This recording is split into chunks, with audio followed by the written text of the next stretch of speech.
오늘 우리에게 주시는 하나님의 말씀은 시편 16편 말씀입니다. 시편 16편 전체 말씀을 우리가 볼 건데 우리 1절, 2절 말씀만 같이 한번 읽어볼까요? 1절, 2절 시작.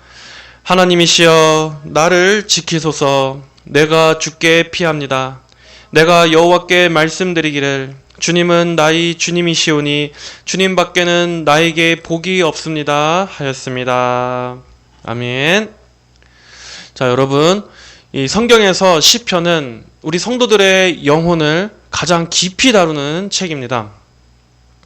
하나님과의 관계 속에서 우리 성도들이 겪을 수 있는 신앙생활을 하면서 겪게 되는 다양한 여러 감정들, 상황들, 예를 들면 고난, 어려움, 또 기쁨, 슬픔, 두려움 등의 이러한 많은 것들을 다른 어디에도 아닌 하나님을 찾고 하나님께 기도한 바로 그러한 내용들이 바로 이 시편 말씀이에요.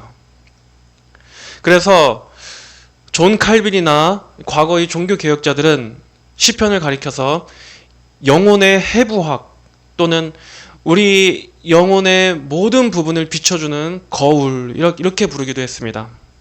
그만큼 성도의 마음 안에서 일어나는 모든 감정이 다 이 시편 안에 들어있다는 거죠. 그렇기 때문에 성도 여러분들은 이 시편 말씀을 늘 자주 묵상하는 것이 아주 좋습니다. 시편을 통해서 우리는 하나님이 어떠한 분이신지를 다시 기억할 수 있습니다. 시편에서 보여지는 하나님이 우리의 목자가 되시고 또 하나님이 우리의 피난처시며 위로와 힘과 능력과 소망이 되시고 또 하나님께서 아버지처럼 긍휼을 베풀어 주시는 분이라는 이러한 하나님의 인격적인 부분, 하나님을 그냥 개념적인 분으로서 아는 것이 아니라 하나님을 이러한 인격적이고 나와 실제적인 관계를 맺으시는 분으로서 알게 되는 이러한 하나님을 아는 지식이 시편을 통해서 깊어질 수가 있어요. 그렇게 시편은 하나님을 향한 사랑과 경애를 불러일으켜주는 책이라고 할 수 있습니다. 또 시편을 읽을 때 우리는 어떤 유익이 있습니까? 시편을 통해서 우리는 기도하는 법을 배우게 돼요. 시편에는 정말 다양한 기도들이 나옵니다.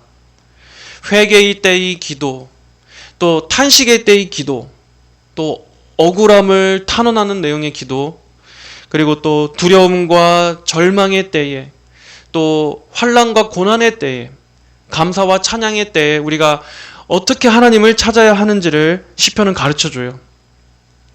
시편은 우리 성도가 어떠한 상황에 있을 때도 하나님께 어떻게 기도로 나아가야 하는지를 가르쳐줍니다. 또 시편은 고난 속에서 하나님을 바라보는 법을 가르쳐줍니다. 시편의 대부분을 살펴보면 사실 어떤 기쁨과 즐거움의 때보다는 고난과 어려움의 때에 더 많이 기록된 것을 볼 수가 있어요. 예를 들어 시편의 많은 부분들을 기록한 다윗은 어땠습니까? 다윗은 많은 배신을 당했습니다. 다윗은 핍박을 경험하기도 했습니다. 도망자의 신세가 되보기도 했어요. 또 그는 죄의 고통을 잘 알던 사람이었습니다. 이렇게 성도라고 할지라도 겪을 수 있는 많은 어려운 상황 속에서 그들이 어떻게 하나님 안에서 피난처를 발견하고 하나님을 소망으로 삼았는지 시편은 잘 보여주고 있어요. 그렇다고 해서 또 시편이 우리 성도의 감정만 다루고 있는 것은 아닙니다. 시편에는 예수님에 대한 내용도 아주 풍부하게 기록되어 있어요. 예를 들어 시편 2편을 보면 예수님이 어떠한 분으로 나옵니까? 메시아, 왕적인 분으로 나와요. 그리고 또 시편 22편을 보면 예수님의 십자가 사건을 시편 22편만큼 잘 기록한 또 성경이 없어요. 그 밖에도 시편의 곳곳에 예수님의 부활, 또 예수님의 제사장 사역, 또 예수님의 인품, 성품 이러한 것들이 곳곳에 아주 보석처럼 박혀 있습니다. 그래서 우리가 시편을 읽을 때는 다윗의 목소리를 듣지만 더 그 안에는 예수님을 풍성하게 볼 수가 있습니다. 이렇게 시편은 우리에게 하나님을 찾는 법, 하나님께 기도하는 법, 그리고 우리를 하나님을 향한 그 사랑을 우리 안에 끌어올려주는, 일으켜주는 그러한 아주 귀중한 소중한 책이라고 할 수 있습니다. 여러분들은 시편을 자주자주 읽으면서 하나님을 향한 그 사랑이 계속해서 뜨겁게 타오를 수 있도록 잘 활용하셔야 돼요. 자, 오늘은 시편 16편의 말씀을 볼 겁니다. 시편 16편 여기 맨 위에 작은 표제를 보면은 다윗의 믹담이라고 써 있는 게 보이죠? 다윗의 믹담. 자, 히브리어로 이 미크탐이라고 하는 말은 정확한 뜻은 밝혀지지 않았어요. 다만 학자들은 이 말이 어디에서 유래한 단어인가로 추정해서 크게 한 3가지 정도로 이 말을 추정하는데, 먼저 이 하나는 미크담이라는 말이 조각하다, 새기다라는 말에서 온 것이라고 봐서 돌판 같은 데다가 이렇게 철필로 하나하나 글자를 새겨놓은 것을 믹담이다, 이렇게 보는 해석이 하나 있어요. 그리고 또 두 번째는 미크탐이라는 것을 금을 가리키는 케템이라는 단어에서 유래한 걸로 보고, 이 믹담은 황금처럼 아주 매우 귀중한 시다라는 그러한 표제를 의미하는 것이라고 보는 견해가 있어요. 또 세 번째로 미크탐이라는 말이 덮다, 대속하다라는 말인 카타무에서 온 것이라고 보고, 믹담이 붙은 것은 속죄의 시다, 보호를 요청하는 시다 라는 그러한 것으로 해석하는 견해가 있습니다. 각자 어원이 어디에서 유래했는지 보는가에 따라서 이렇게 해석이 다르죠. 보통은 첫 번째 견해가 가장 지지를 많이 받고 있습니다. 돌판에다가 철필로 기록한 시를 믹담이다, 이렇게 보는 해석. 자, 이 시편 16편을 쓴 다윗이 지금 어떠한 상황에 있는지는 정확히 알 수가 없어요. 하지만 굉장히 큰 위기에 처해 있다는 것은 알 수 있습니다. 아마 정확한 시기는 우리가 모를지라도 사울에게 쫓기던 때나 아니면 압살롬에게 쫓기던 때, 또는 그의 수많은 대적자들 가운데서 정치적 위협 가운데 그가 어떤 위기 상황에 있었을 때라고 추정해 볼 수가 있습니다. 자, 어쨌든 다윗은 지금 시작부터 하나님을 아주 긴급하게 찾을 만큼 지금 하나님의 도움을 지금 정말 절실하게 구하고 있습니다. 1절 말씀만 같이 한번 볼까요? 1절. 하나님이시여 나를 지키소서, 내가 주께 피합니다. 다윗은 성경에서 하나님의 마음에 합한 사람이라고까지 불리기도 했고, 또 그는 왕이었습니다. 그의 일생에 항상 하나님께서 함께 하시던 사람이었어요. 그랬던 다윗이지만 그러한 다윗의 인생도 이렇게 하나님을 긴급하게 요청해야 할 만큼 수많은 어려움들이 정말 무수히 많았습니다. 보통 평범한 우리랑은 비교할 수도 없을 정도로 많은 인생의 수렁과 위험이 다윗의 인생에 있었어요. 절대 다윗이라고 해서 평탄한 삶이 아니었습니다. 그의 인생이 항상 형통하지 않았습니다. 다윗은 지금 정말로 하나님께 긴급하게 기도하고 있는 거예요. 하나님, 저를 지켜주세요. 제가 주께 피합니다. 여러분, 다윗이 권력이 없었겠습니까? 다윗이 지혜가 없었나요? 하지만 어떤 어려운 위기 앞에서는 우리가 가지고 있는 그 모든 것들이 아무것도 아닐 때가 있어요. 그러한 일이 닥쳐도 나는 그때그때마다 잘 헤쳐나갈 수 있어 라고 우리는 보통 생각하지만, 실제 그러한 상황이 딱 닥치면 우리는 무엇을 느낍니까? 내가 가진 이 모든 것들이 아무것도 아니었구나, 나는 이 상황 앞에서 나는 아무것도 할 수 없는 존재구나 하고 무력함을 느끼게 되죠. 우리는 절대로 자신을 과신하면 안 됩니다. 지금 내게 유지되고 있는 이러한 것들, 내가 지금 쌓아놓은 이런 안정감, 이러한 것들은 절대로 내가 세운 게 아니에요. 내가 잘나서 이러는 게 아니에요. 하나님께서 그냥 손가락으로 한 번만 툭 건드시면 다 와르르 무너질 수 있는, 한마디로 하나님께서 은혜를 주셨기 때문에 지금 이것들이 가능한 거지, 우리는 절대 자신해서는 안 됩니다. 항상 모든 것이 다 하나님의 은혜 때문이다 라고 고백하는 이러한 하나님 절대 의존 의식이 우리는 항상 있어야 되는 거예요. 그렇게 우리 인생에서 모든 것들이 다 갑자기 삶이 무너지게 될 때, 여러분, 우리는 어디로 피해야 됩니까? 우리는 하나님께로 피해야 돼요. 가장 먼저 하나님을 찾아야 되는 거예요. 하나님, 나를 지키소서. 내가 주께로 피합니다. 여기서 다윗이 하나님께 저를 지켜주세요 라고 할 때 이 지킨다라는 것은 목장에 울타리를 치는 걸 말하는 거예요. 사나운 맹수들로부터 양들을 지키기 위해서 이렇게 울타리를 둘러치는 것. 하나님께서 제게 울타리를 쳐달라는 거예요. 하나님의 보호하심으로 주님 제 삶에 울타리를 쳐주시옵소서. 우리는 항상 매일매일 하나님께서 나의 울타리가 되어주시기를 기도해야 합니다. 아침에 일어나면 하나님, 오늘도 하나님의 보호하심으로 제 삶을 둘러쳐 주시옵소서. 오늘도 하나님이 저희 울타리가 되어 주시옵소서. 이렇게 기도해야 되는 거예요. 내가 내 성벽을 쌓는 게 아닙니다. 하나님께서 우리를 돌보시는 거예요. 많은 사람들이 얼마나 하나님 없이 하루를 살아갑니까?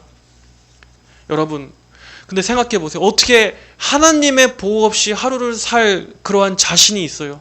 어디서 그런 용기가 나와요? 생각만 해도 너무 무서운 거예요. 오늘 하루도 하나님의 임재 없이, 하나님의 은혜 없이, 보호하심 없이 내가 이 세상을 살아간다? 여러분, 그것만큼 무서운 게 없는 거고, 그것만큼 겁 없는 게 없는 거예요. 우리의 모든 생사화복과 안전은 하나님께 있습니다. 그러한 하나님께서 우리의 울타리가 되어주신다면 얼마나 안전한 거예요. 우리는 항상 하루의 시작을 하나님의 보호하심을 구하면서 시작해야 되는 거예요. 내 삶의 오늘 하루의 모든 것도 그 모든 것 위에 하나님이 가장 위에 계십니다 고백하면서 시작하셔야 됩니다.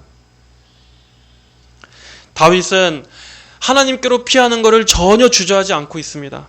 아주 당연한 것처럼 요청하고 있어요.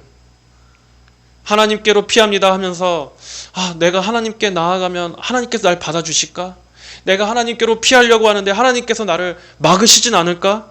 그렇게 머뭇거림이 없어요. 그만큼 다윗은 하나님과의 이 결속된 그 깊은 신뢰가 있었던 것입니다. 하나님이 나의 하나님이 되시고 내가 언제라도 하나님을 찾을 때 하나님은 나의 피난처가 되어주신다, 날 받아주신다 하는 그러한 믿음과 확신, 그 사랑, 신뢰가 있었던 거예요. 우리 성도들도 마찬가지입니다. 여러분, 하나님께 피하는 것을 주저하지 마세요. 내가 하나님께 피할 때 하나님이 나를 거절하시면 어떡하지? 내가 그렇게 하나님께 피할 너무 염치가 없는 것 아닌가? 여러분, 그런 생각을 하면 안 됩니다. 오히려 우리는 언제라도 항상 수시로 하나님께 피해야 돼요. 하나님을 가장 먼저 찾고 하나님께 피하는 걸 아주 당당하게 믿음으로 피하셔야 하는 것입니다. 오히려 하나님은 그걸 아주 기뻐하세요. 우리가 다른 피난처를 의지하는 걸 하나님께서는 싫어하시지만 하나님께로는 100번, 1000번 피한다고 해도 하나님께서는 다 기쁘게 받아주시고 그분의 그 은혜와 보호의 품 안으로 우리 성도들을 기꺼이 품어주시는 분이에요. 수많은 재앙과 환난으로부터 여러분 다른 곳으로 피하지 마시고 가장 먼저, 가장 빨리 하나님을 찾으시기를 바랍니다. 이거는 우리 성도에게 주신 특권입니다. 피한다라는 건 뭐예요? 곧 그 피난처를 신뢰하기 때문에 피하는 거죠. 내가 저기로 가면 살 수 있고 저기가 안전한 곳이기 때문에 그걸 믿고 거기로 피하는 거예요. 하지만 사람들은 하나님께로 피하지 않죠. 대신에 자기를 안전하게 지켜줄 수 있다고 하는 자기만의 피난처를 찾습니다.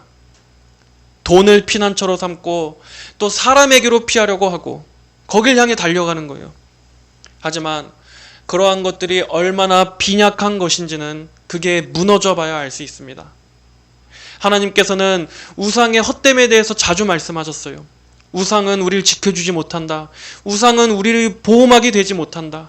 우상은 너희의 참된 구원이 될 수 없다. 그리고 그 우상이 허망한 게 무너질 때야 사람들은 그 우상이 헛되다는 걸 그때 깨닫게 되는 거죠. 하나님이 아닌 다른 피난처는 결국 우리를 배신하게 될 겁니다. 안전하다고 생각했는데, 굳게 믿었는데 가장 중요한 상황에서 우리에게 궁극적 피난처가 되어주지는 못하는 거예요. 정말 궁극적인 안전은 누구에게만 있습니까? 하나님께만 있는 거예요. 하나님께만 피해야 살 수 있는 거예요. 성도는 하나님 안에 있는 하나님께 피할 때 받아주신다라고 하는 이 특권을 많이 사용해야 됩니다. 하나님께로 피한다는 것은 하나님을 신뢰하고 사랑한다는 증거이기 때문에 하나님께서는 그러한 마음으로 자신에게 피하는 자녀들을 결코 내치시지 않는 것을 믿어야 하는 것입니다. 또 다윗은 기도하고 있습니다. 2절에 내가 여호와께 말씀드리기를 주님은 나의 주님이시오니 주님밖에는 나의 복이 없습니다. 자, 주님은 나의 주님이시오니. 다윗에게 있어서 하나님은 다른 누구의 하나님도 아닌 바로 나의 하나님, 나의 주님이었어요. 성도 여러분들은 이렇게 하나님에 대해서 개인적 믿음을 가져야 되는 거예요. 개인적 관계, 개인적 확신, 하나님을 이렇게 나의 하나님으로서 고백하는 이러한 개인적 믿음이 있어야 되는 거예요.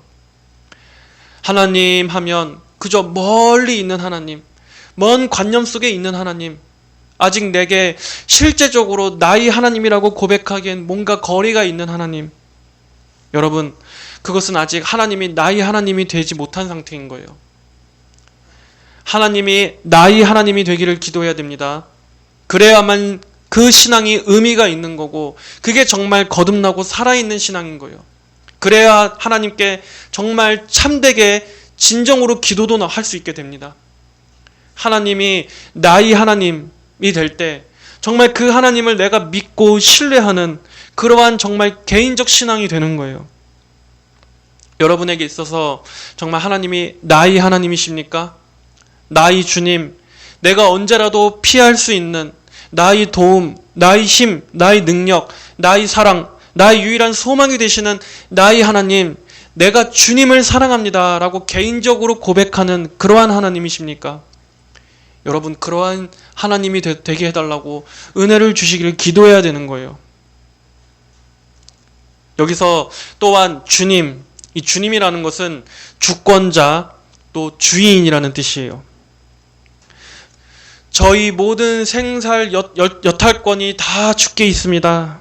저희 모든 것을 다 하나님께 의탁합니다. 제 생명을 주님의 손에 달려 있습니다. 다윗은 고백하고 있어요.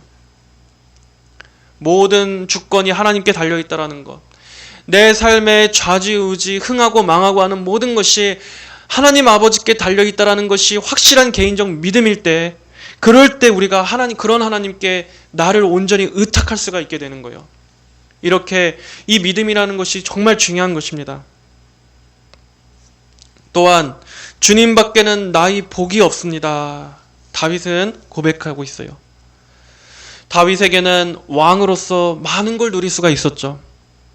굳이 하나님이 아니더라도 그는 현재 그가 가진 권세로서 많은 것들을 누릴 수 있었을 거예요. 하지만 다윗이 정말 하나님의 마음에 합한 사람이라는 게 어디에서 드러납니까? 다윗은 그가 누릴 수 있는 많은 권력과 많은 그 현세의 복들보다도 가장 뭘 사모했느냐? 하나님 자체를 사모했어요. 그는 그런 많은 것들을 누렸지만 그 중심이 이 땅, 세상에 기울지 아니하고 하나님의 그 영광과 존귀하심으로 항상 향해 있었어요. 그 중심이 정말 귀한 것입니다. 그게 다윗이라는 사람의 가장 큰 특징이었어요. 주님밖에 나에게 복이 없다는 것은 이 말입니다. 당신 외에는 나에게 좋은 것이 아무것도 없습니다 라는 뜻이에요. 그 어떤 만족도, 그 어떤 풍족함도, 그 어떤 기쁨도 하나님이 아니고서는 하나님보다 더 좋은 게 이 땅에 없는 거예요. 우리 사람의 마음은 어떻습니까? 만약 하나님 말고 다른 좋은 복이 있다면 어떻게 돼요? 예를 들어 여기에 하나님이 계시고 이쪽은 뭔가 내 재산이 수십 수백억 불어나는 어떤 그러한 길이 있다고 생각해 보세요. 이 두 가지가 있을 때 보통 사람들은 어떻게 합니까? 다 이쪽으로 마음을 뺏기고 여길 택하지 않을까요? 그럼에도 하나님밖에는 나의 복이 없습니다 라는 쪽을 택하는 사람이 과연 얼마나 되겠어요? 그렇게 수많은 사람들은 하나님 외에 다른 더 큰 복, 하나님과 경쟁하는 것이 있을 때마다 항상 하나님을 뒤로 제쳐놓습니다. 그런데 다윗은 하나님의 영광과 그분의 아름다움과 그분의 그 위대하심과 그분의 그 사랑, 은혜, 긍휼 이런 것들을 너무나 크게 바라봤기 때문에 그게 너무 소중한 거예요. 거기에는 감히 이 세상 다른 어떤 것도 비교조차 될 수 없을 정도로 하나님 자체가 너무나 소중하기 때문에 주님밖에는 복이 없습니다. 주님밖에는 복이 없습니다 라고 고백할 수가 있는 거예요. 그건 어떤 상황에서도 변하지 않습니다. 풍족할 때만이 아니라 어렵고 힘든 상황이라 할지라도 하나님의 그 영광이 너무나 가슴에 크게 박혔기 때문에 그 하나님으로서의 그 아름다움이 절대 변하지가 않아요. 풍족하면 풍족한 대로 하나님께 감사하고 환난의 때라 할지라도 그럼에도 변함없으신 그 하나님의 선하심을 바라보면서 또 그걸로 위안이 되고 이렇게 하나님의 영광이 가슴에 완전히 새겨진 사람은 상황 자체가 그를 주관하는 것이 아니라 하나님의 그 성품, 속성 그 자체에 항상 눈을 고정하고 그 하나님의 마음이 중심이 되시기 때문에 상황에 따라서 하나님에 대한 시선이 바뀌거나 하지 않아요.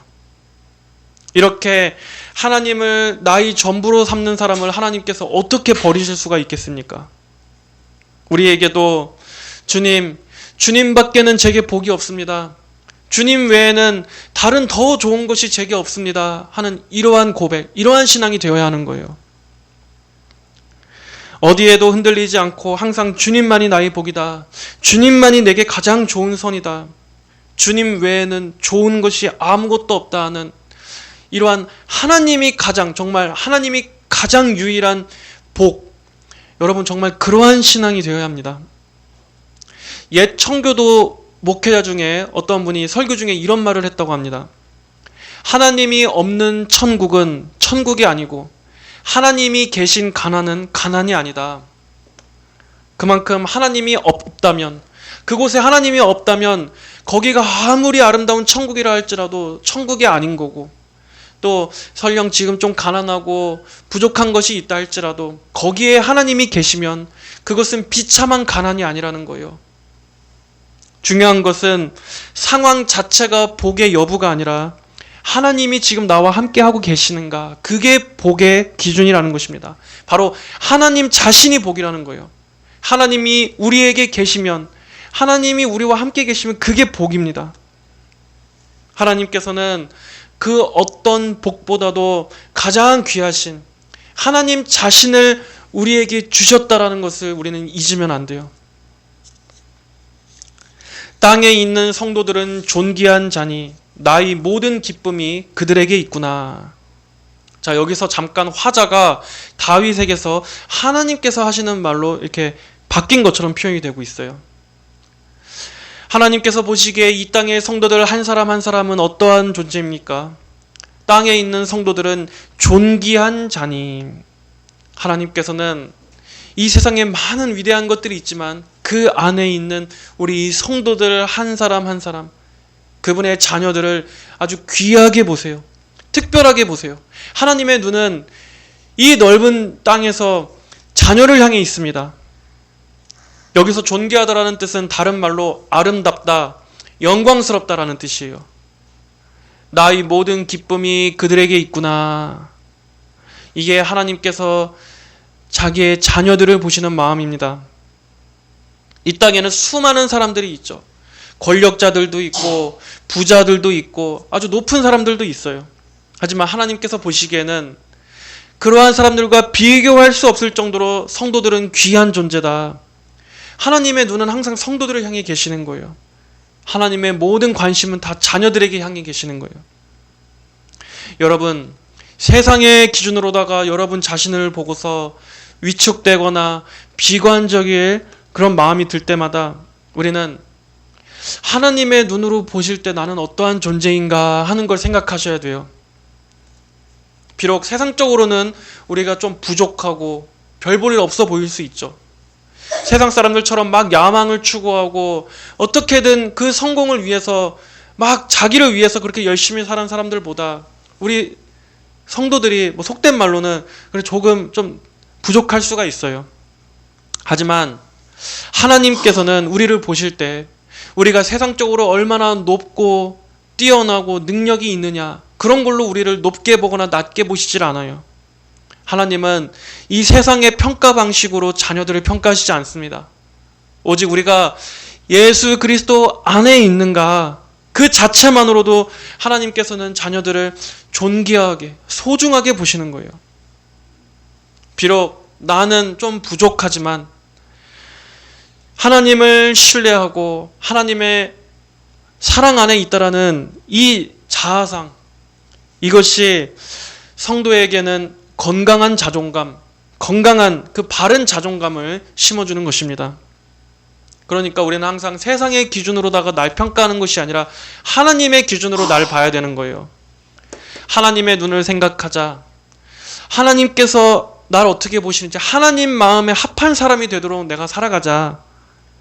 바로 이 평가가 우리의 영혼을 결정짓는 정말 우리가 가장 중요하게 생각할 기준입니다. 다른 신을 따르는 자에게 괴로움이 더할 것이니 피를 부어드리는 그들의 제사를 나는 드리지 않으며 내 입술로 그 이름도 부르지 아니할 것이다. 자, 인간은 어려움이 닥치면 가장 먼저 자기가 의지하는 대상을 찾게 되죠. 그건 본능입니다.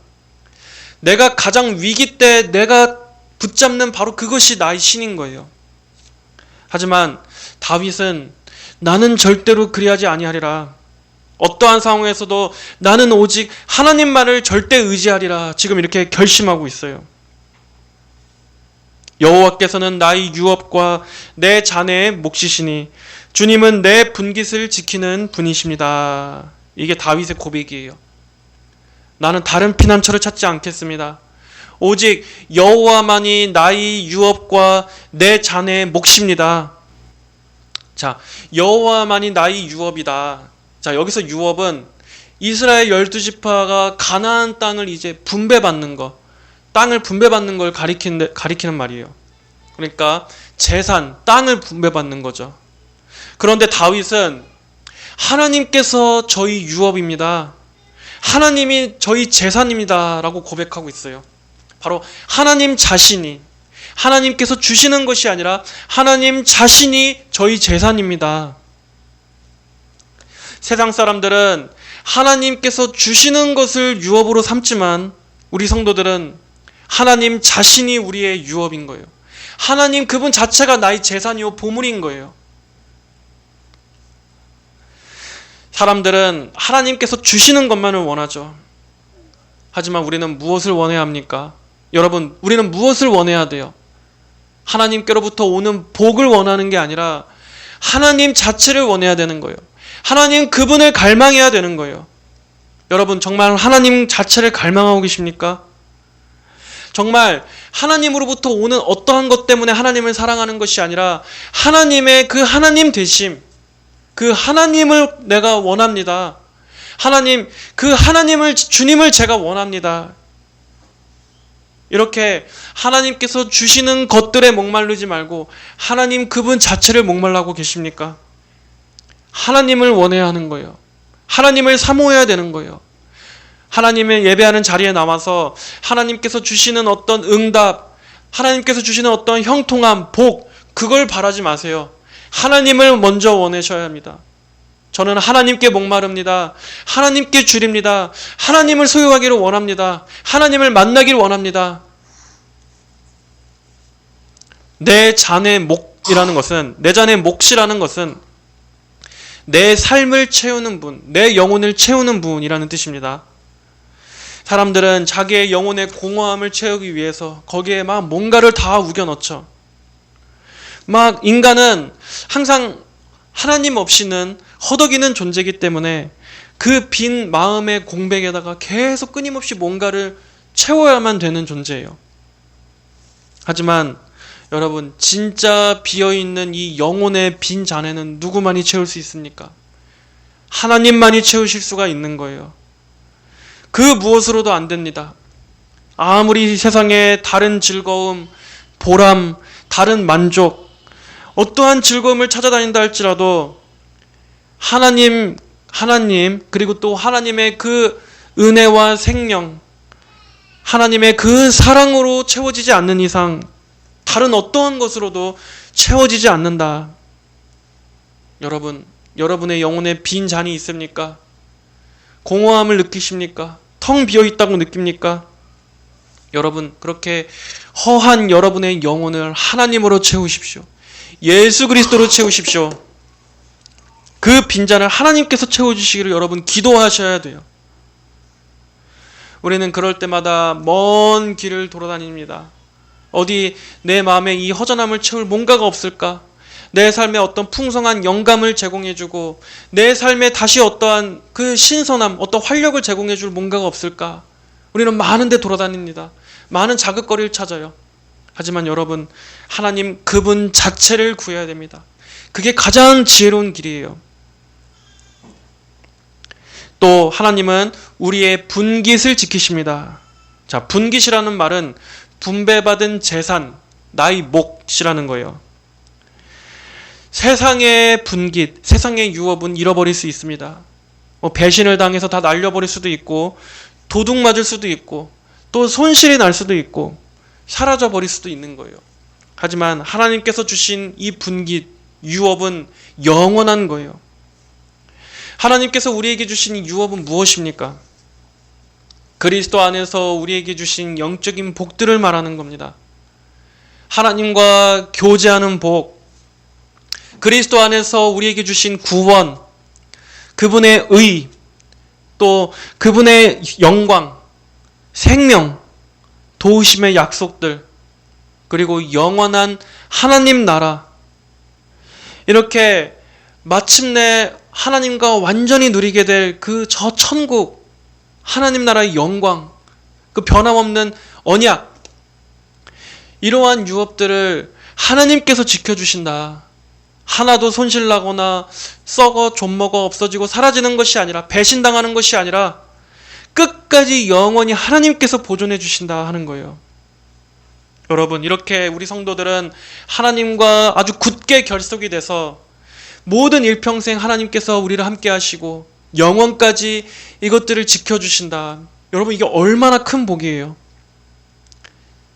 세상에 가장 튼튼하다고 생각하는 그러한 든든하고 안전한 것과 이걸 비교해 보세요. 비교가 안 되는 거예요. 하나님 자신을 우리에게 주셨다. 그리스도 안에 있는 속한 모든 좋은 복들을 예수님과 함께 우리에게 주셨다. 여러분, 여기에 비교할 수 있는 복이 없습니다. 그래서 다윗은 지금 그 유업의 가치를 알고 기뻐하고 있어요. 나에게 줄로 재어주신 땅은 좋은 곳이며 그 유업은 참으로 아름답습니다.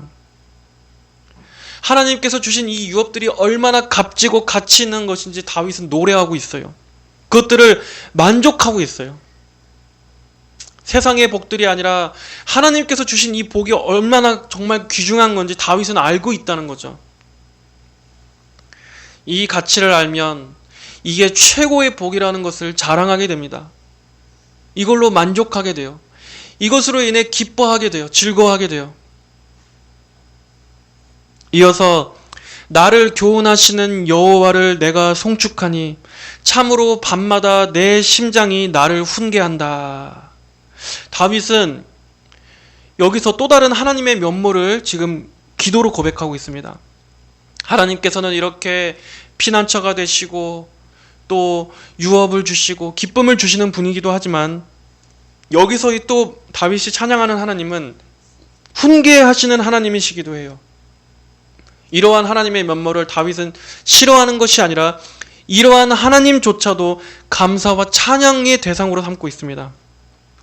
나를 교훈하시는 여호와를 내가 송축하니 참으로 밤마다 내 심장이 나를 훈계한다. 다윗은 하나님의 말씀으로 자신을 성찰했습니다. 하나님의 말씀이 어떠한 길로 인도하는지, 하나님의 말씀이 자신을 어떻게 비추는지 날마다 묵상하고 그 하나님의 뜻에 자기를 맞추는 삶을 살았어요. 매일 밤마다 말씀으로 자신을 돌아보며 묵상했습니다. 여러분, 우리는 하나님을 위로를 주시는 분으로서만 사랑하는 것이 아니라 우리를 바로 잡아주시는 하나님까지도 우리는 사랑하셔야 됩니다. 말씀으로 우리를 교정하시고 훈계하시고 그것조차 하나님의 사랑이에요. 그것도 하나님께서 우리를 사랑하신다는 증거예요. 하나님께서는 우리를 교정하실 때 이 성경의 말씀으로 우리를 교정하십니다. 말씀을 읽으면서 나의 죄가 드러나기도 하고 그래서 우리를 회개로 이끌어 주시기도 하고 또 그럴 때 말씀으로 인해 내 교만함을 보게 하셔서 깨트리시기도 하시고 또 우리가 말씀을 통해서 내가 하나님의 뜻과는 다른 길로 갈 때마다 말씀을 통해서 우리를 책망하시는 거예요. 그래서 성도들은 항상 말씀 앞에 나 자신을 성찰하는 습관을 가져야 합니다. 다른 데서가 아니라 성경을 통해서 하나님의 음성을 들어야 되는 거예요. 날마다 말씀으로 여러분 자신을 점검하십시오. 하루의 마무리에도 말씀을 묵상하면서 나는 오늘 하나님께 참되게 기도했는가? 나는 오늘 하나님과 함께 보냈는가? 내가 오늘 뭔가 회개할 죄는 없는가? 또 오늘 하루 내가 하나님께서 기뻐하시는 것들을 위해 살아왔는가? 매일 밤마다 말씀으로 훈계하시는 하나님과 시간을 보내셔야 합니다. 성도들은 그러한 시간들을 통해서 성령의 인도하심에 점점 더 민감하게 됩니다. 날마다 하나님 앞에 깨어있는 하나님을 의식하는 삶을 살게 되는 거예요. 그리고 이러한 삶을 통해서 점점 하나님께서 기뻐하시는 길을 걸어가게 되고 그걸 통해서 또한 하나님께 감사하게 되는 것입니다. 여러분, 말씀으로 하루를 살고 말씀으로 하루를 마치십시오. 이게 성도들의 매일매일의 루틴입니다. 하나님으로 시작하고 하나님으로 동행하며 또 하루의 마무리를 하나님과 함께 마무리를 하는 것. 자, 이어서 다윗은 이러한 고난 중에도 자기가 절망하지 않을 수 있는 이유를 지금 말하고 있습니다. 8절을 보면 내가 여호와를 항상 내 앞에 모시니 주께서 내 오른쪽에 계심으로 내가 흔들리지 아니할 것이다. 내가 여호와를 항상 내 앞에 모시니, 내 앞에 모신다라는 것은 즉 하나님의 임재를 말하는 거예요. 하나님의 임재 안에 내가 있다. 내가 하나님의 임재를 항상 사모하고 그분의 임재 안에 내가 있다. 그렇기 때문에 나는 어떠한 상황에서도 흔들리지 않는다. 절망할 이유가 없다 하는 거예요. 또 주께서 내 오른쪽에 계시다라는 것은, 오른쪽에 있다라는 것은 하나님께서 실질적인 힘과 능력이 되신다라는 거예요. 이렇게 다윗은 항상 하나님의 임재 안에서 하나님께서 나의 힘과 능력이 되시다라는 것을 굳게 믿었어요. 마찬가지로 성도들 역시도 우리에게도 하나님께서 이러한 분이 되어주시기 때문에 성도는 어떠한 상황에서도 절망해서는 안 되는 거예요. 여러분, 우리는 참 많이 절망할 일이 많습니다. 우리는 정말 절망할 일이 많이 있어요. 낙심할 일도 많습니다. 하지만 엄연히 말해서 그리스도인들에게는 정말 절망이라는 것은 없습니다. 우리는 절망스러운 상황도 있고 절망감을 느낄 수도 물론 있지만 그러나 실제적으로 절망은 없는 거예요. 절망이 뭐예요? 절망. 소망이 완전히 끊어진 걸 말하는 거죠. 절망은 소망이 완전히 끊어진 완전히 캄캄한 다 끝장난 버린 상태를 말하는 거예요. 하지만 성도들에게는 소망이 완전히 끊어졌다는 것은 있을 수가 없는 일입니다. 설령 하나님께서 죽으셨다면 모를까, 하나님께서 영원히 살아계시는 분인 이상 우리에게 소망이 완전히 끊어졌다는 것은 있을 수가 없는 일이에요. 하나님은 살아계시고 하나님이 계신 이상 성도는 항상 소망이기 때문입니다. 하나님께서 살아계시는데 어떻게 우리가 나는 완전히 끝났다, 망했다 이렇게 말할 수가 있겠어요? 성도는 죽어서도 살고 망해도 망한 게 아니에요. 우리 성도들의 최종 결말은 빛이요, 승리요, 영광이요, 천국의 기쁨으로 끝나게 되어 있습니다.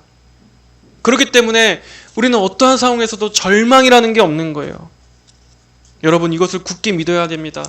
세상 사람들은 하나님이 없기 때문에, 그들은 하나님을 모르기 때문에 정말 절망이라는 게 있어요.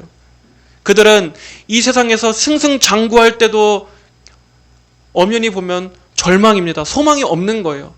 그저 이 생이 다기 때문에, 이 생에서 아무리 즐겁고 다 형통하게 살아간다 할지라도 결국에는 죽음 앞에서 그 끝이 낭떠러지로, 절망의 낭떠러지로 떨어질 것이기 때문에 이 세상에서 아무리 즐겁게 웃어도 그 끝에는 절규로 끝나게 되어 있습니다. 하지만 우리 성도들은 비록 이 세상이 여러 가지 진창이 있고 구덩이가 있고 늪이 있고 슬픔이 있고 여러 가지 아픔과 실패가 있다 할지라도 우리 성도는 빛으로 향해 나아가는 거예요. 우리 성도들은 승리로 향해, 영광으로 향해 나아가게 되는 거예요. 하나님이 살아계시기 때문에, 하나님이 영원히 살아계시기 때문에, 그분은 분명히 그분께서 하신 그 약속을 신실하게 지키시는 분이시기 때문에 성도에게는 소망이요, 소망뿐이 없는 것입니다. 그러면서 9절에 그러므로 내 마음이 즐거워하고 나의 영광이 기뻐하며 내 육체가 안전히 살 것이니 이는 주께서 내 영혼을 스올에 버리지 않으시며 주님의 거룩한 사람으로 썩지 않게 하실 것이기 때문입니다. 다윗도 어때요? 다윗도 지금 자신의 현재 상황뿐만 아니라 저 장차 최종적인 영광을 바라보고 있잖아요. 여기서 다윗은 지금 예언적으로 예수님의 부활을 바라보고 있는 겁니다. 그리고 그리스도 안에 있는 우리 성도들의 부활을 바라보고 있어요. 내 육체가 안전히 살 것이니 주께서 내 영혼을 스올에 버리지 않으시며. 스올이 뭐예요? 스올은 구약에서 죽음의 세계를 말하는 거예요. 죽은 자들이 가는 곳. 그러나 다윗은 죽음 이후에 무엇을 바라봅니까? 죽음이 끝이 아니다. 죽음이 마지막이 아니다. 하나님께서 내 영혼을 죽음에 버리지 아니하시고 죽음이 끝이 되게 하지 않으실 것이다. 다윗은 지금 죽음 이후에 부활의 소망까지 지금 내다보며 말하고 있는 것입니다. 예수님께서도 어떠셨습니까? 예수님은 죽으셨지만 무덤에 묻히시지 않으셨어요. 그 몸이 썩지 않았습니다. 예수님은 죽음을 이기시고 부활하셨어요. 그리스도 안에 있는 우리 성도들의 소망도 마찬가지입니다. 예수님 안에 있는 우리 성도들도 죽음이 끝이 아니에요. 이 땅에서 우리는 많은 어려움을 겪죠. 이 땅에는 슬픔도 있고 늙어가는 것도 있고 아픔이 있습니다. 질병이 있어요. 그리고 많은 경제적인 어려움, 또 수많은 고통, 많은 종류의 어려움이 있습니다. 하지만 여러분, 그걸로 끝이 아닙니다. 우리는 그렇게 살다가 죽음에 패배하는, 죽음으로 끝나는 그러한 허망하고 그러한 비참한 그러한 삶이 아니에요. 세상 사람들은 딱 어디까지만 봅니까? 젊었을 때 고생하다 하더라도 말년에 좀 인생이 피고 성공하면 뭐 그걸로 잘 살았다. 세상 사람들이 보는 인생의 관점은 딱 시야가 여기까지만이에요. 이게 답니다. 죽음 이후에 대해서 그들은 아무것도 장담할 수가 없어요. 하지만 우리 성도들은 죽음이 끝이 아니라 우리는 죽음 이후에까지도 보는 사람들이에요. 하나님께서는 우리를 죽음 이후의 영원까지도 우리를 구원해 주셨습니다. 하나님께서는 이 모든 것들이 우리에게는 그저 죽음으로 인해 딱 단절되고 끝나는 것이 아니라 성도들에게는 이 모든 것들이 그냥 다 지나가는 거예요. 이 땅에서는 이게 전부인 것처럼 여겨져도 하나님은 여기가 끝이 아니다. 이 죽음 이후에는 영원한 삶이 기다리고 있다. 그리고 그 뒤에 모든 것들을 다 내가 복되게 할 것이다. 다 선을 이룰 것이다 하는 이 가장 큰 복과 계획을 우리에게 주신 것입니다. 마지막 원수인 죽음조차도 예수님은 이기셨습니다. 우리를 지옥으로 끌고 가는 이 죄의 문제를 예수님은 승리하셨습니다. 하나님을 소유한 우리 성도들에게는 죽음마저도 우리의 기쁨을 빼앗아갈 수가 없는 거예요. 이 세상 무엇도 우리의 기쁨과 궁극적인 생명을 빼앗아갈 수가 없는 것입니다. 다윗은 지금 자기가 현재 위기 상황 속에 있지만 이렇게 자기의 끝이 어떻게 될 걸 알고 있었기 때문에 절대 절망하지 않았어요. 이렇게 성도는 세상이 주지 못하는 가장 안전한 보장이 아주 확실한 것입니다. 마지막으로 그러면서 이제 다윗은 기도합니다. 주께서 생명의 길을 내게 보여주시니 주님 앞에는 기쁨이 충만하며 주님의 오른쪽에는 즐거움이 영원합니다. 자, 주께서 생명의 길을 내게 보여주시니 주님 앞에는 기쁨이 충만하며 주님의 오른쪽에는 즐거움이 영원합니다. 어때요, 여러분? 이 1절부터 지금까지 쭉 내용을 한번 살펴보세요. 1절에서 다윗은 지금 하나님께 정말 긴급하게 하나님의 도움을 막 간절히 구하고 있죠. 하지만 그랬던 그의 마음이, 그랬던 그의 기도가 어떻게 변합니까? 하나님 그분 자체를 바라봤습니다. 그 하나님이 나의 주권자시며 나의 도움이시며 그분은 신실하신 하나님을 바라봤습니다. 그리고 그 하나님께 대한 믿음을 확정합니다. 하나님께서 날 버리시지 않으실 거라는 거, 하나님께서 나의 오른쪽에 항상 계시다라는 거, 그리고 그 하나님이 나의 울타리가 되어주실 거라는 그 믿음, 이것을 생각했어요. 그래서 결과적으로 어디로 이어지게 됩니까? 하나님께 대한 확신과 그분에 대한 찬양으로 이어지게 되는 거예요. 이렇게 시편은 성도가 어둠, 좌절, 절망, 공포, 두려움, 환난, 그 어디에도 도움을 요청할 것이 없는 그런 혼란한 복잡한 마음속에 있다 할지라도 결과적으로 누구로 인해서 회복됩니까? 하나님을 바라보므로써, 하나님의 속성과 성품을 기억함으로써, 그분이 누구신가를 생각하고 그 하나님이 나의 하나님이시고 그 하나님께서 내게 어떻게 선하신 분이라는 것을 생각하면서 그 영혼이 일어나게 되는 거예요. 그 영혼이 회복되게 되는 거예요. 다시금 그 하나님에 대한 사랑이 내 안에서 끌어오르게 되는 거예요. 영혼의 생명이 샘솟게 됩니다. 항상 시편은 이러한 참된 회복의 길을 가르쳐주는 거예요. 주께서 생명의 길을 내게 보여주시니라고 고백합니다. 그리고 이 말씀은 궁극적으로 누구에게서 성취됩니까? 예수 그리스도에게서 성취가 되는 거예요. 주께서 생명의 길을 내게 보여주시니 나는 길이요 진리요 생명이니, 예수님을 붙잡을 때 우리는 길을 발견하게 됩니다. 예수님이 우리의 정답이시고 그분이 진리이십니다. 그리고 그분이 생명 그 자체가 되시는 거예요. 어떠한 상황 가운데서도 우리는 예수님께로 붙잡고 예수님께로 나아갈 때 우리는 생명길 안에 있는 것입니다. 길을 잃지 않는 거예요. 이 생명은 그 무엇도 빼앗을 수 없습니다. 우리의 대적 마귀도 이 궁극적인 생명을 건드릴 수가 없는 거예요. 주님 앞에는 기쁨이 충만하며, 주님 앞에는 기쁨이 충만하며, 여러분 삶이 기쁨이 없습니까? 삶이 권태롭고 삶이 무의미하고 허무하고 외롭고 공허하고 이 모든 것들이 다 무슨 의미가 있을까 허한 마음이 듭니까? 주님 앞에는 기쁨이 충만하며 주님 앞으로 나오십시오. 하나님 앞에 서십시오. 그리스도의 십자가 앞으로 오십시오. 인간의 기쁨은 이렇게 하나님의 임재 안에 있을 때 기쁨이 있습니다. 하나님 앞에 주께로 나올 때 하나님께서는 목마른 자에게 영혼의 생명수를 주시는 분입니다. 어둠 가운데 있는 자에게 빛을 비춰주시는 분입니다.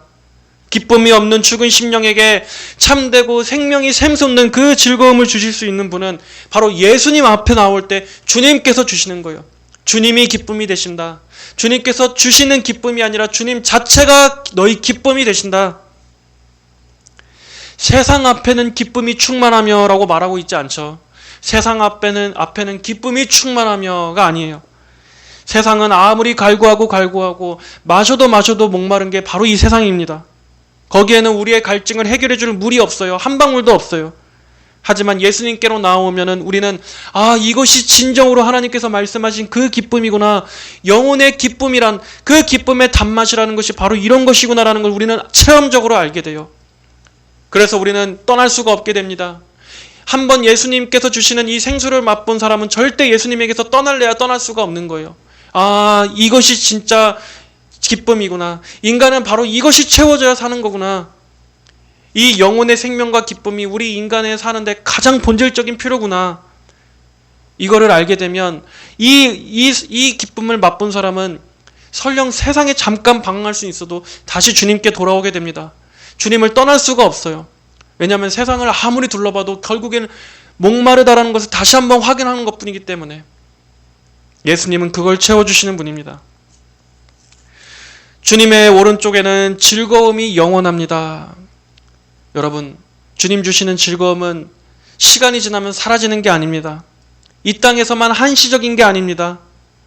아무리 즐겨도 결국 죽음 앞에서 딱 끝나버릴 그러한 이생의 즐거움이 아니라 주님의 오른쪽에는 즐거움이 영원합니다. 영원한 기쁨, 영원한 즐거움, 영원하신 하나님께서 약속하신 영원한 즐거움, 궁극적으로 저 하늘의 소망까지 이어지는 영원한 소망과 즐거움이 주님 안에 있다라는 거예요. 여러분, 오늘 이 다윗의 마음이 정말 이렇게 극적으로 바뀌는 게 보이십니까? 주님, 나를 지켜주세요. 제가 주께로 피합니다. 라는 이런 급박한 마음에서 주님 앞에는 영원한 즐거움이 있습니다. 라고 고백하는, 여기 보면 어떤 상황이 달라진 것은 별로 보이지가 않아요. 어떻게 그의 상황이 달라졌는지는 나오지 않습니다. 그러나 중요한 것은 그의 마음이 변했습니다. 그는 다른 무엇도 아닌 하나님으로 회복했습니다. 그는 하나님께 피한 대로 하나님께서 그 기도를 들으시고 정말 그가 하나님을 피난처로 삼았으니 하나님께서 그를 일으켜 주신 거예요. 다시 그의 영혼이 든든히 섰습니다. 무엇보다 하나님께로 피한 게 그의 회복의 방법이었어요. 아주 잘 피하는 거죠. 하나님을 찾고 하나님을 간구하고 하나님을 붙잡고 하나님으로 인해 회복한 것이 그의 생명을 일어서게 만든 것이었습니다. 여러분 역시도 우리 성도들의 최고의 도움, 최고의 피난처, 우리의 소망, 우리를 일으키게 하는 생명은 하나님께 있습니다. 하나님이 계신 곳에 생명의 길이 있습니다. 하나님 앞에 기쁨이 있습니다. 하나님 옆에 영원한 즐거움이 있습니다. 여러분, 가장 회복해야 할 것은 하나님을 회복하는 것입니다. 여러분, 이러한 하나님을 회복하십시오. 이러한 하나님이 나의 하나님이십니까? 이러한 하나님이 여러분의 하나님이십니까? 오늘 성경은 우리 성도들을 하나님 앞으로 이끌어주고 있습니다. 하나님을 가진 사람은 모든 것을 가진 사람입니다. 그리스도를 소유한 사람은 모든 것을 다 소유한 사람이에요. 여러분, 지금같이 어려운 때에 우리는 참으로 당장 내일부터 하나님, 제가 주께로 피합니다. 저를 지켜주세요 하는 그러한 상황들이 많이 일어날 겁니다. 세상이 너무나 혼란스럽고 정말 세상이 하루하루 너무 급변하고 요동치고 있어요. 이럴 때 우리는 누구에게로 피해야겠습니까? 누가 나의 진정한 피난처가 되어주십니까? 여호와는 나의 피난처. 여러분, 하나님을 여러분의 피난처로 삼으시기 바랍니다. 하나님께 집중할 때입니다. 하나님을 바라볼 때입니다. 그리고 하나님으로 인해서 우리가 일어서야 할 때입니다. 여러분의 모든 마음을 하나님께 쏟으시고 하나님만이 나의 유업이자 하나님이 나의 보물이고 하나님이 나의 재산이고 하나님이 나의 기업이 되는 것, 하나님만이 나의 전부라는 것, 여러분 이것을 굳게 마음에 새기시고 오직 하나님만으로 소망을 삼으시는 모든 성도 여러분들이 되시기를 주님의 이름으로 축복합니다. 하나님께 우리 기도하시겠습니다. 하나님 아버지, 오늘은 이 시편 말씀을 살펴보았습니다. 하나님, 참으로 다윗이라 할지라도 그의 인생에 우리는 다윗이 정말 승승장구하고 높은 자리에 있을 때보다도 그도 우리와 같은 성정을 가진 사람으로서 수없이 넘어지고 좌절하고 두려워하고 그 역시 정말 피난처를 간절히 찾는 이러한 약한 인간임을 우리 역시도 보게 됩니다. 시편의 말씀은 우리 인간의 이러한 적나라한 두려움과 약함을 정말 있는 그대로 기록하고 있습니다. 하지만 그럴 때 그들이 누구로 인해서 일어났습니까? 하나님으로 인해 일어났습니다. 성령께서는 우리가 이 시편 말씀을 통해서 하나님만이 우리의 도움이자 구원이요 피난처가 되시다라는 것을 가르쳐주고 있습니다. 우리 성도들 역시도 이 말씀의 가르침을 잘 받아서 정말 우리 삶의 많은 문제와 어려움 가운데 정말 다급한 그러한 상황 가운데 가장 먼저 하나님을 떠올리고 하나님께로 피하며 그 하나님을 굳게 신뢰할 때 우리는 거기서 구출될 수 있다라는 이러한 믿음을 갖게 하여 주시옵소서. 그 하나님이 나의 주님이 될 수 있도록 우리에게 실제적인 믿음을 더하여 주옵소서. 하나님, 한 주 동안도 우리의 힘과 능력이요 방패와 산성이요 우리의 기쁨과 즐거움이 되시는 그러한 하나님으로서 우리와 함께 계셔 주시옵소서. 감사드리며 살아계신 예수님의 이름으로 기도하였습니다. 아멘.